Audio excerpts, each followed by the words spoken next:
Olá, boa tarde. Boa tarde. O Jornal da Cultura, primeira edição dessa quarta-feira, começa agora. 4 anos depois, Polícia Federal divulga relatório sobre acidente que matou o então candidato à presidência Eduardo Campos. Investigadores pedem arquivamento do inquérito por não terem encontrado indício de crime.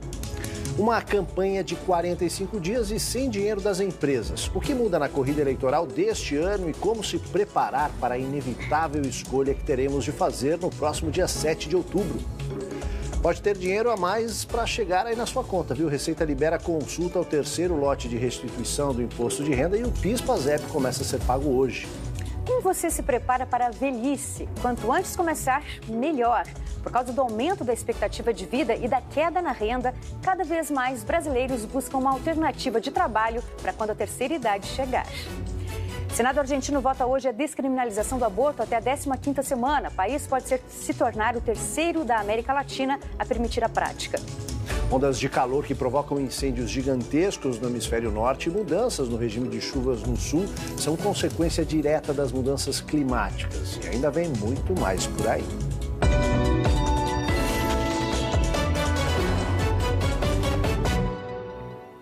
As campanhas eleitorais começam na semana que vem. Vão mudar o rádio, a TV e as redes sociais. Mas o que pode ser feito e o que não pode? E o que mudou desde a eleição de 2016? É o que a gente vai responder agora.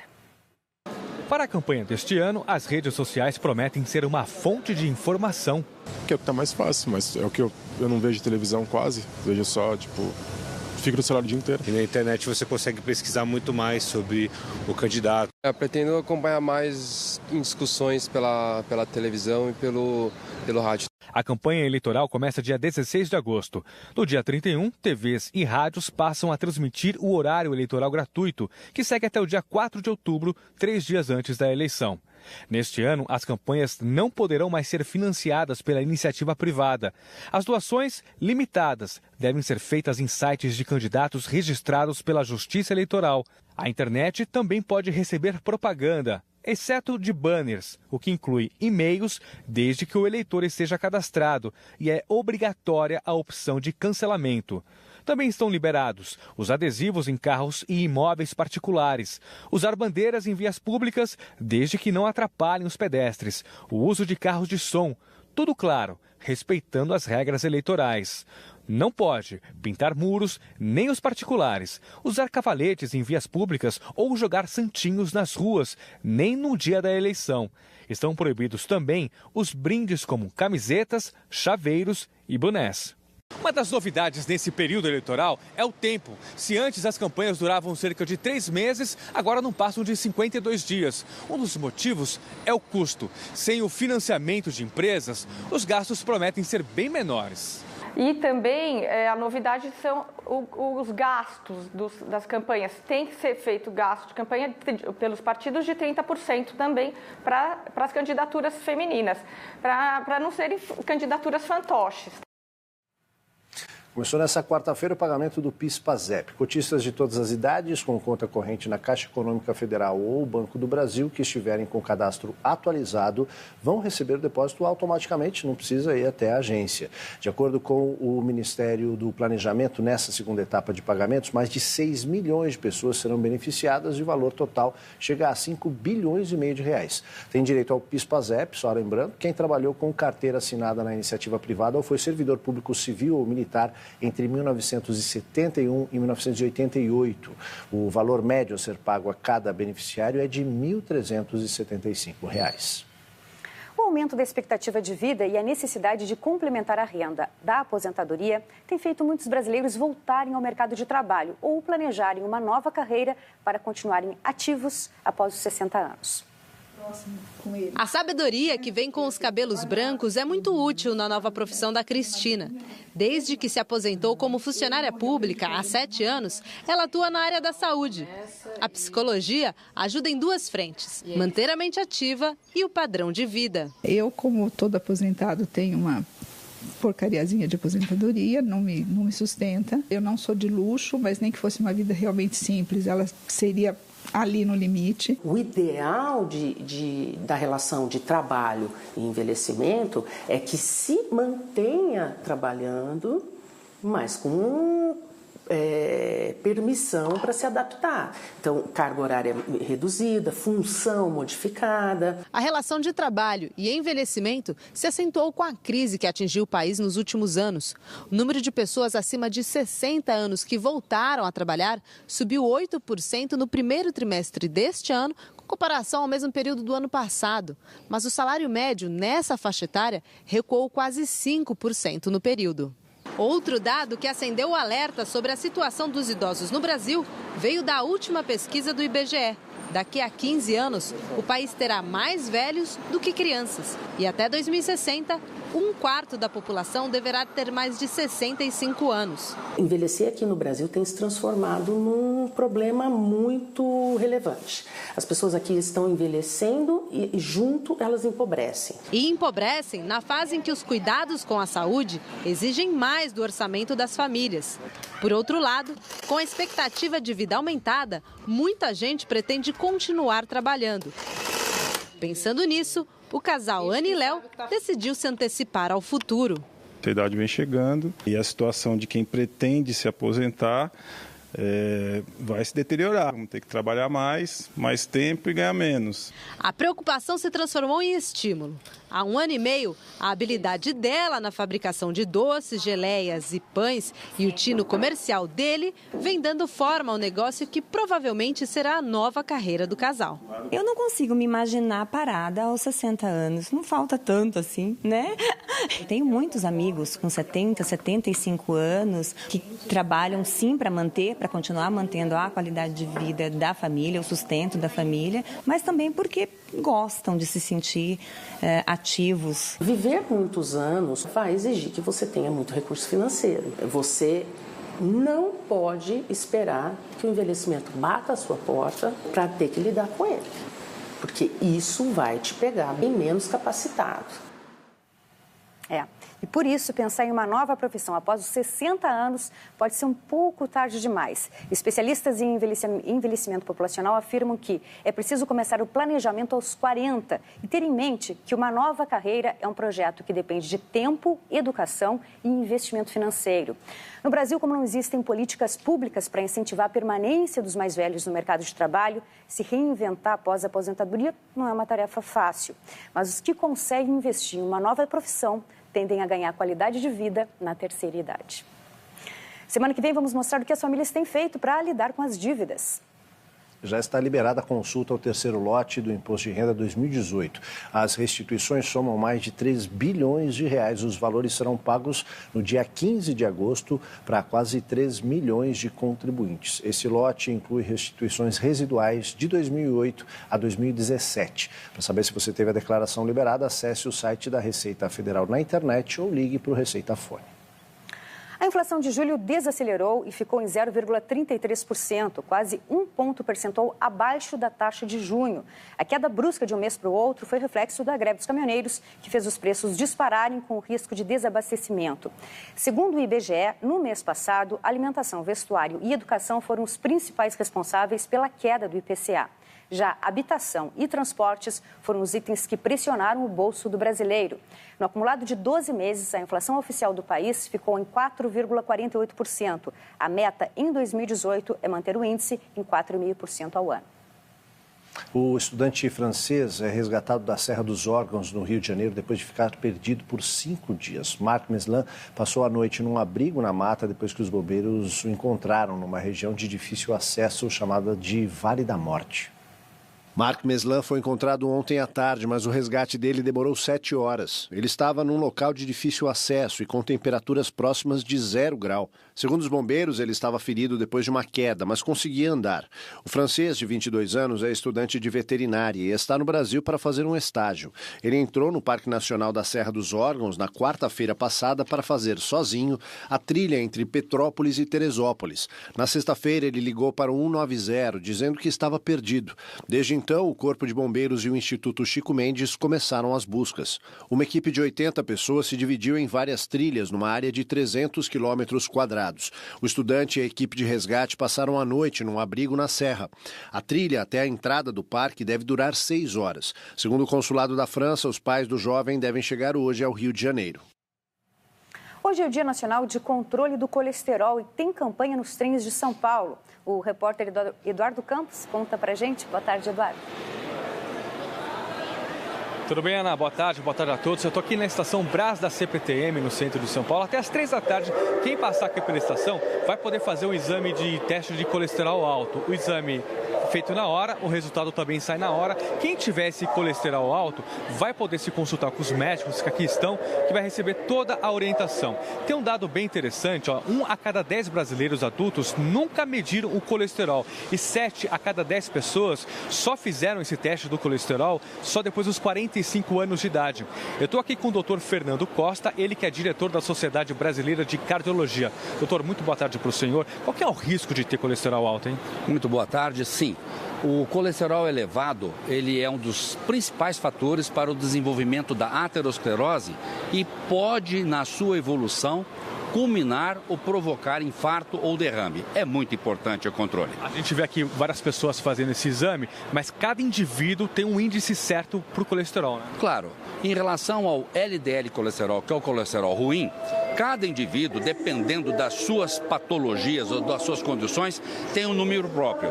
Exemplificando, um diabético tem que ter um LDL menor que 70, alguém que teve um infarto menor que 50, uma pessoa sem fator de risco nenhum, saudável, 130. E qual que tem que fazer para evitar ter um colesterol alto, doutor? Bem, alimentação saudável, exercício físico e procurar um médico, procurar um cardiologista para se definir o seu número, o número do seu colesterol e, dependendo desse nível, talvez medicamentos para o resto da vida. Certo, doutor. Obrigado pelas suas informações. Boa tarde para o senhor. Bom, aqui na estação da CPTM do Brás, os exames de colesterol vão até às 3 da tarde, Ana.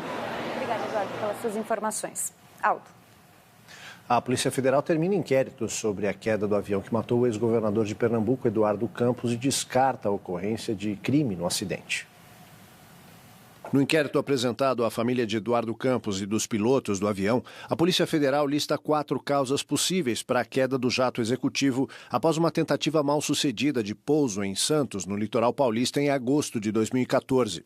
Segundo a Polícia Federal, o acidente pode ter acontecido por colisão com pássaro, desorientação espacial dos pilotos, falha mecânica eventual ou travamento dos comandos de voo, impossibilitando o controle da aeronave. A Polícia Federal disse que não encontrou indícios de crime e, por isso, recomendou o arquivamento do inquérito. Também informou que a investigação policial não confronta o relatório apresentado pela Aeronáutica no ano passado. O relatório do CENIPA, o Centro de Investigação e Prevenção de Acidentes Aéreos, apontou como uma das causas do acidente a falta de capacitação dos pilotos para o modelo da aeronave usada por Eduardo Campos na campanha presidencial. O avião se chocou em alta velocidade contra o solo, num bairro da cidade, após uma tentativa frustrada de pouso com baixa visibilidade devido ao mau tempo. No primeiro dia de esforço concentrado após o recesso de meio de ano, a Câmara dos Deputados aprova as medidas provisórias negociadas pelo governo para pôr fim à greve dos caminhoneiros. A votação das 2 medidas provisórias aconteceu no final da noite desta terça-feira. A primeira determina à Conab, a Companhia Nacional de Abastecimento, que contrate no mínimo 30% dos fretes para transporte de grãos com cooperativas e associações de caminhoneiros autônomos. A outra medida provisória isenta do pagamento de pedágio em todo o país o eixo suspenso de caminhões vazios. Além dessas 2 MPs relacionadas à greve dos caminhoneiros, os deputados aprovaram também outra que autoriza o pagamento de jornada extra para policiais rodoviários federais que trabalharem no período de folga. As 3 MPs devem seguir hoje para a votação no Senado. Essa semana é a primeira das 3 em que estão marcadas votações antes das eleições de outubro. Nas outras semanas, os parlamentares ficam liberados para se dedicarem às campanhas em seus estados. E o Senado aprovou um projeto de lei que torna crime a importunação sexual e a divulgação de cenas de estupro. O texto aprovado nesta terça-feira promove mudanças no Código Penal e agora segue para a sanção presidencial. O projeto é da senadora Vanessa Graziotin e foi incorporado a outros projetos do mesmo tema de autoria dos senadores Marta Suplicy e Humberto Costa. A importunação sexual é a prática de ato libidinoso na presença de alguém sem que essa pessoa dê consentimento. Um exemplo são os casos de homens que ejacularam em mulheres no transporte coletivo. Se o texto for sancionado, esses atos se tornarão crime com penas de 1 a 5 anos de prisão. Também virá crime a divulgação de cena de estupro ou de imagens de sexo sem consentimento. A punição será de 1 a 5 anos de prisão. O projeto também prevê o aumento de penas nos casos de estupro. Ficará maior nos estupros cometidos em local público e transporte público ou se ocorrer à noite em lugar ermo com emprego de arma. O texto também amplia o tempo de prisão para quem participa de estupro coletivo. Hoje, o crime de estupro gera pena de 6 a 10 anos de prisão. Um decreto presidencial de fevereiro vem causando polêmica. Ele cria uma forma alternativa de renda para as entidades patronais do sistema agrícola. O dinheiro passa a sair do sistema S, criado nos anos 40 para qualificação e formação de trabalhadores. Sistema S é um termo que define uma série de organizações voltadas para a formação, qualificação e lazer do trabalhador e reúnem entidades como os Senais, Sescs, SESIs e Senacs. O chamado Sistema S é um grande complexo constituído a partir da década de 1940, ainda no governo do presidente Getúlio Vargas, cujo objetivo era preparar, qualificar a mão de obra para poder atender às demandas que vinham do setor produtivo, seja na indústria, no comércio, nos serviços e também na agropecuária. O dinheiro para bancar essa estrutura é arrecadado compulsoriamente por empresas, que pagam um valor sobre a folha de pagamento. Só em 2016, a Receita Federal repassou 16 bilhões para o Sistema S. Para se ter uma ideia, esse valor equivale a mais ou menos metade do orçamento do Bolsa Família de 2017. O decreto federal publicado em fevereiro repassa parte desse dinheiro para financiar o Imposto Patronal Agrícola.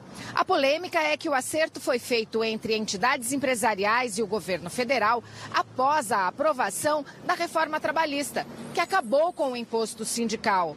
No momento em que se extingue a contribuição sindical, tanto de trabalhadores quanto de empregadores, se mantém para os empregadores, as entidades patronais, uma fonte de sobrevivência. Então, os sindicatos e trabalhadores estão sofrendo uma penúria de recursos, há um processo, inclusive, de encolhimento dos sindicatos dos trabalhadores, enquanto que os sindicatos patronais, que também perderam esse recurso obrigatório, podem, de certa forma, serem sustentados com base nos recursos advindos do Sistema S.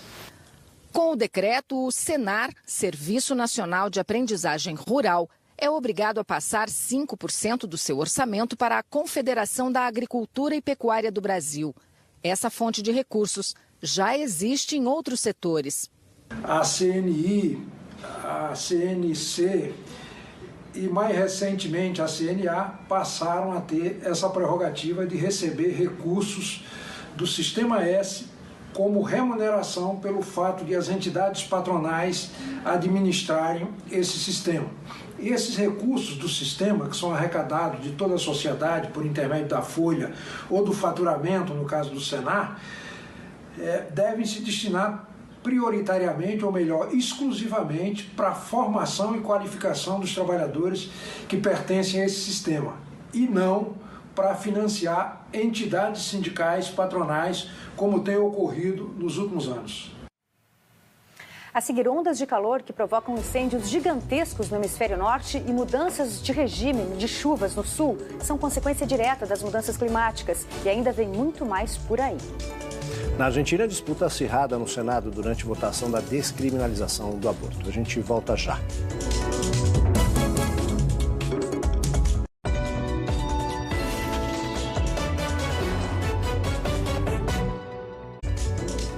Na Argentina, o Senado vota hoje a legalização do aborto no país, mas com um placar apertado, são poucas as chances do projeto ser aprovado.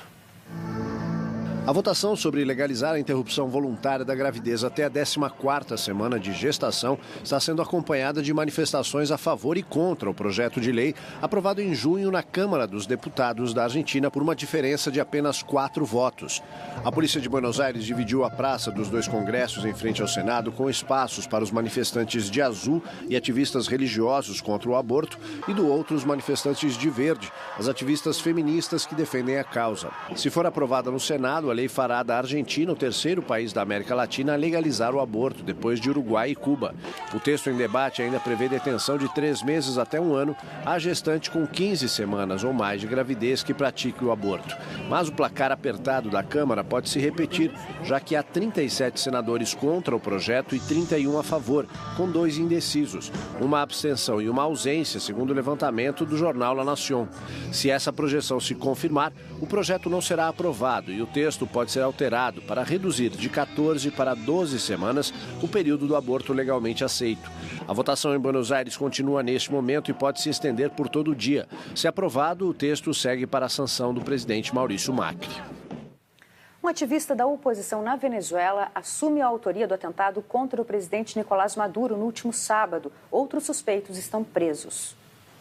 Autoridades venezuelanas prenderam 6 pessoas suspeitas de participação no ataque que deixou 7 militares feridos em Caracas no último sábado. Entre os detidos está o deputado Juan Requesens, um dos principais opositores do governo. Ele foi preso junto com a irmã Rafaela Requesens, uma líder estudantil, apesar de ter imunidade parlamentar. Outro ativista venezuelano, Salvatore Lucchesi, assumiu a autoria do atentado. Em entrevista à agência Reuters, ele afirmou que orquestrou a ação junto com uma associação de militantes, ativistas e ex-oficiais, conhecida na Venezuela como a Resistência. Lucchesi afirmou que o ataque foi parte de um esforço contínuo e armado contra Maduro, mas ele se negou a descrever que papel desempenhava na operação ou identificar outros envolvidos, citando a proteção de suas identidades. Lucchesi disse que possuíam um objetivo e, no momento, não foram capazes de materializá-lo 100%. No futebol, 2 clubes brasileiros entraram em campo ontem em competições continentais. Pelas oitavas de final da Libertadores, o Grêmio foi até a Argentina enfrentar o Estudiantes. Jeromel não conseguiu chegar e a Peolaza bateu bonito para fazer 1-0 o Estudiantes. Na cobrança de escanteio, o Camp ampliou. O Grêmio descontou com Kahneman 2-1. Os times voltam a se enfrentar dia 28 de agosto em Porto Alegre. Já o Atlético Paranaense goleou o Peñarol no Uruguai pela segunda fase da Copa Sul-Americana. O primeiro gol foi do zagueiro Léo Pereira. Marcinho recebeu na frente e bateu na saída do goleiro para ampliar, 2-0. O Peñarol até deu certa esperança para a torcida com o gol de Christian Rodrigues, mas o terceiro foi de Nicão. E o quarto de Bruno Guimarães. Com o resultado, o Furacão se classificou para as oitavas de final e vai enfrentar o Caracas da Venezuela. Quase 1.000 cidades do interior do Nordeste estão em situação de emergência por conta da seca extrema. Isso e os recordes de temperaturas no hemisfério norte deixam em alerta cientistas e pesquisadores. A Califórnia, nos Estados Unidos, já perdeu uma área equivalente à cidade do Rio de Janeiro no maior incêndio de sua história. Visto da Estação Espacial Internacional, o fogo queima há 6 dias na região de Monchique, no Algarve, em Portugal. Na Grécia, pelo menos 80 pessoas morreram na pior onda de queimadas em 10 anos. A destruição florestal pelas chamas dá a dimensão dos efeitos da onda de calor sobre o hemisfério norte. Eventos como esse não é o primeiro que ocorre na Europa. Se a gente olhar no passado, grandes eventos de ondas de calor, como por exemplo 1976, 2003 e agora 2018, as temperaturas ultrapassando 45 graus em vários países. Existe a própria variabilidade natural do clima. Somado-se a isso, os estudos têm revelado que a ação do homem, através das emissões dos gases do efeito estufa, tem aumentado a frequência desses eventos extremos. Altas temperaturas na Europa, estiagem na América do Sul, tudo é indício de que o clima está mudando. Aqui no Brasil, segundo pesquisadores, o fenômeno pode ser visto com a seca nas regiões Norte e Nordeste e também no Sudeste, com a falta de chuva que tem castigado os moradores da região nos últimos 4 anos. As mudanças do clima em escala global preocupam a população. O tempo vai estar mudando muito. Cada ano é diferente. Afeta o mundo inteiro, né? Afeta todos nós. E isso vai acabar com a gente. Parece catastrófico. E pode ser. O pesquisador do INPE alerta que se até 2070 nada for feito para conter os efeitos da ação humana, essas mudanças sazonais podem se tornar algo comum. E o aumento de temperatura global será irreversível. Pesquisadores australianos projetam um aumento de até 2.000% no número de mortes por calor extremo em países próximos à linha do Equador, como a Colômbia, por exemplo, entre os anos de 2031 e 2080. A redução no uso de combustíveis fósseis, como petróleo e carvão, pode ajudar a diminuir os efeitos do clima sobre as populações. Aqui no país, a receita também já é bem conhecida. No Brasil, diminuir a taxa de desmatamento seria uma medida realmente que poderia contribuir para minimizar o impacto da mudança do clima. O Jornal Cultura, primeira edição, termina aqui. Uma ótima tarde para você. Agora você acompanha o programa Panorama. Uma boa tarde e até amanhã.